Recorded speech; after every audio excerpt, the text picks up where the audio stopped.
आप सुन रहे हैं स्टोरी टोकरी। ये कहानी है एक बूढ़े गरीब आदमी और उसकी पत्नी की। वो दोनों एक पुराने से घर में रहते थे और जैसे तैसे अपना गुजारा करते थे। 2 वक्त का खाना मिल जाता था, बस उसी के शुक्रगुजार थे। एक दिन ऐसे ही उनके गांव के जमींदार ने सबको दावत पे बुलाया। बूढ़ा और बुढ़िया बहुत खुश थे कि वो अच्छे अच्छे पकवान खाएंगे, वो भी जी भर के। और ऐसा ही हुआ। पेट भर कर उन्होंने दावत में खाना खाया, पर एक चीज जिसने उनका दिल बाग बाग कर दिया वो था गुलाब जामुन। उन दोनों ने पहली बार गुलाब जामुन खाया था। अब वो मिठाई भी ऐसी होती है कि दोनों दीवाने हो गए उसके। घर आकर बूढ़े ने कहा, क्या हम कभी नहीं बना सकते गुलाब जामुन?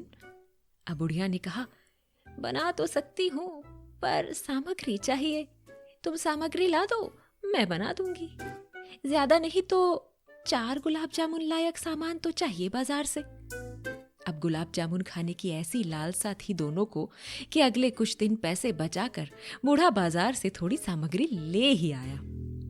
बुढ़िया ने भी गुलाब जामुन बनाने शुरू किए, लेकिन ये क्या, 4 की जगह 5 गुलाब जामुन बन गए। जब खाने बैठे तो बूढ़े ने 2 गुलाब जामुन बुढ़िया की थाली में रख दिए और 3 अपनी में। बुढ़िया भड़क गई, मुझे 2 और तुम्हें 3 क्यों मिले?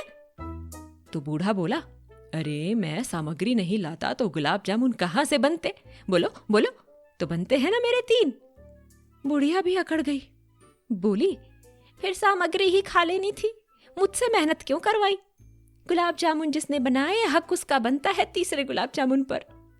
अब बहस बढ़ गई, पर दोनों में से कोई पीछे ना हटे और ना उसे आधा आधा करने को राजी हो। अब भाई गुलाब जामुन की बात थी, आधे में ना पेट भरता है ना नीयत। तो फैसला हुआ कि वो दोनों अपनी आंखें बंद करके चुपचाप लेट जाएंगे। जिसने आंखें खोलकर सबसे पहले मुंह से कुछ बोला वो हारा और उसे मिलेंगे सिर्फ 2 गुलाब जामुन। तो दोनों आंखें बंद करके लेट गए, एक आंगन के इस तरफ, दूसरा आंगन के उस तरफ। दोनों इंतजार कर रहे थे कि कब दूसरा बोलेगा। बूढ़ा सोच रहा था, हारेगी, पक्का हारेगी, ये बिना बोले 5 मिनट नहीं रह सकती। और बुढ़िया सोच रही थी, जीतूंगी तो मैं ही, मच्छर काटते ही चीखेगा ये।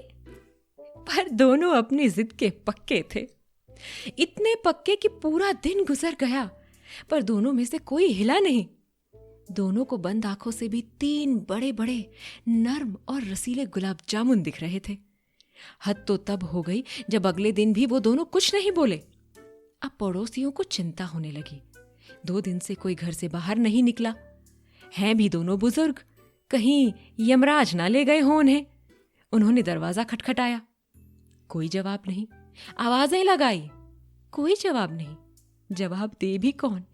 बूढ़ा बोले तो वो हारा, बुढ़िया बोले तो वो हारी, इसलिए दोनों में से कोई नहीं हिला। अब क्या करते गांव वाले? दरवाजा तोड़ दिया। अंदर गए तो देखा दोनों मृत शरीर के जैसे आंगन के दोनों तरफ लेटे हुए हैं और बीच में एक थाली में 5 गुलाब जामुन रखे हैं। बड़ा तरस आया गांव वालों को उन पर कि अपने आखिरी सफर से पहले मुंह भी ना मीठा कर पाए दोनों। फिर क्या था, गांव वालों ने पैसे जोड़कर उनके अंतिम संस्कार का इंतजाम किया।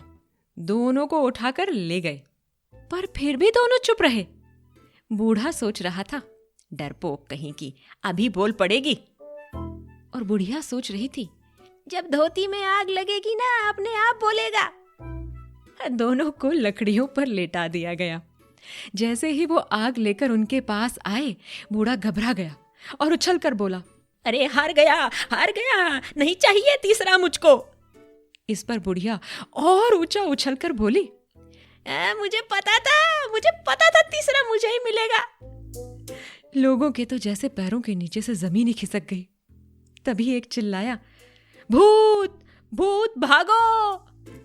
और सब लोग गिरते पड़ते भागे वहां से। सिर्फ एक आदमी वहां खड़ा रहा, क्योंकि उसे वो दोनों भूत तो लग नहीं रहे थे और ये कौन से तीसरे की बात कर रहे हैं, ये जानने को बड़ा उत्सुक था वो। उसने पूछा उनसे कि माजरा क्या है। जब पता चला कि सारा किस्सा गुलाब जामुन का है तो वो खूब हंसा।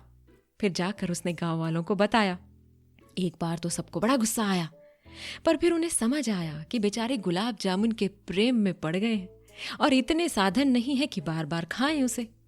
तो गांव वालों ने तय किया कि जब भी किसी के घर गुलाब जामुन आए तो 2 या 4 बूढ़े बुढ़िया को दिया जाए। और हाँ, सिर्फ 2 या 4, ना 3 ना 5।